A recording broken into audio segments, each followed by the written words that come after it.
Alors, ce relevé-là, c'est sans doute le plus célèbre de tous les relevés rapportés par Lotte et ses équipes. Il a été publié par lui plusieurs fois, dans plusieurs livres, dans de nombreux articles. Il a été reproduit ensuite par d'autres auteurs qui l'ont redessiné ou qui l'ont repris tel quel. Il est devenu célébrissime.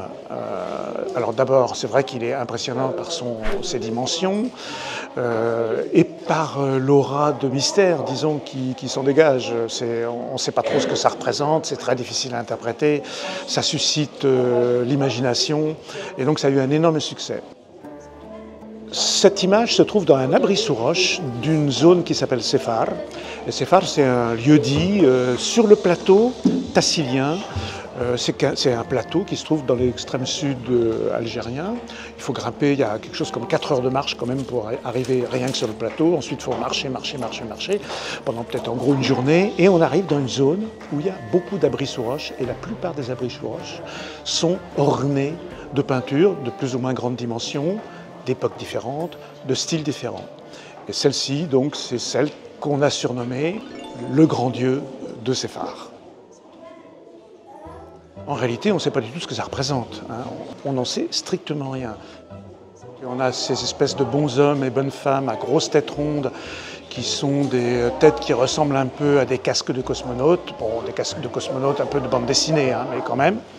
Et on imagine bien que les étudiants des Beaux-Arts qui travaillaient avec Henri Lotte, qui étaient plein d'humour, évidemment, qui étaient jeunes et dynamiques, désignaient les images par des surnoms, comme ça se fait généralement sur le terrain.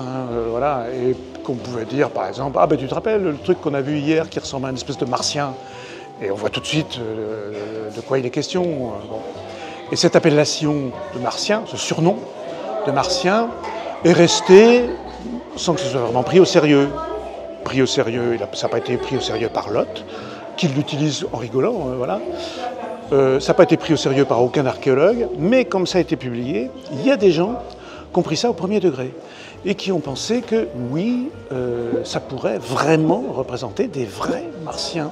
C'était à l'époque en plus des premiers vols, des premiers astronautes, il y avait une mode autour de ça, la Lune, et puis peut-être Mars, donc il y avait ce genre d'idées.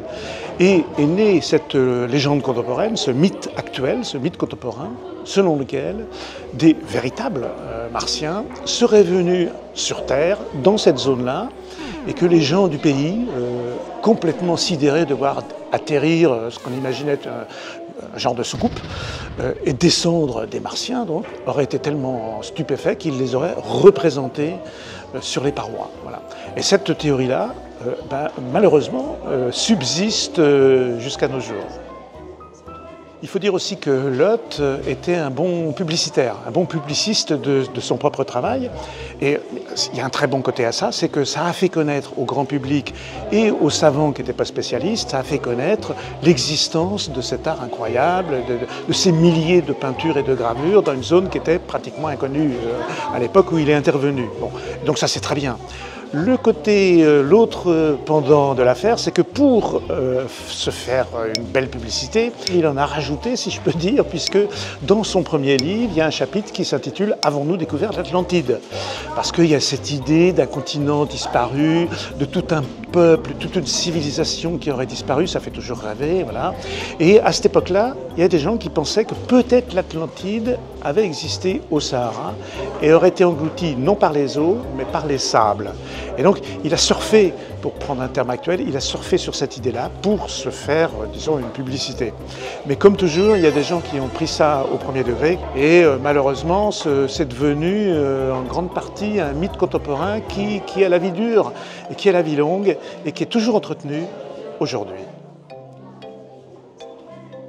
Henri Lotte a fait, et son équipe ont fait un relevé qui est très bon pour l'époque, qui a été très utile et qui a une valeur historique très importante.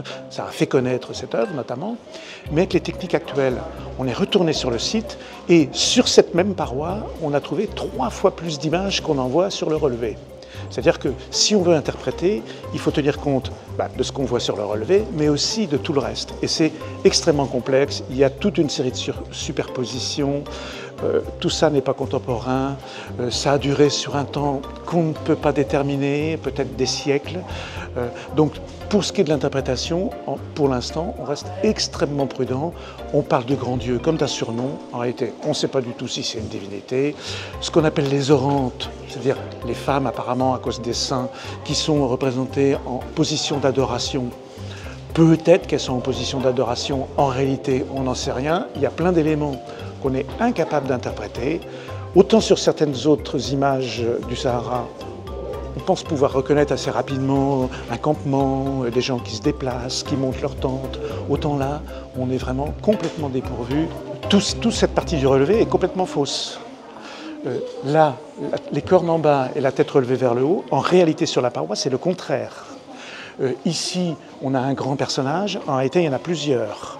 C'est-à-dire que les bras, la tête en haut, les jambes en bas, c'est pas les mêmes. Et il y a un autre ce trait ici, on a pensé que c'était une femme enceinte, qui était au contact du grand Dieu, et que l'antilope à côté était aussi gravide, et que donc tout ça, ça avait à voir avec quelque chose comme un culte de la fertilité. Mais quand on examine la paroi avec des techniques modernes, on s'aperçoit que non, il n'y a aucun contact. Ce trait-là ne correspond pas du tout à la réalité. En réalité, il y a un deuxième personnage qui se trouve ici, mais qui n'a pas été vu. Alors, c'est une critique, si on veut, de Lot, mais à l'époque, il ne pouvait pas le voir. Notre esprit est fait de telle manière que quand on voit une image, on a envie de l'interpréter, on a envie de lui donner du sens, on ne peut pas s'en empêcher en fait, de voir quelque chose d'autre derrière l'image, et de lui donner du sens. Voilà.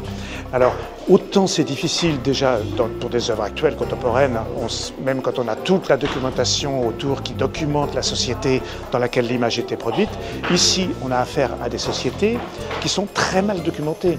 On ne sait pas trop ce qui dans les têtes du mode de vie, de la culture générale de tous ces gens, de leur mythologie, de leur religion s'il y en avait une, on ne sait rien. Et n'empêche qu'on a envie d'interpréter les images.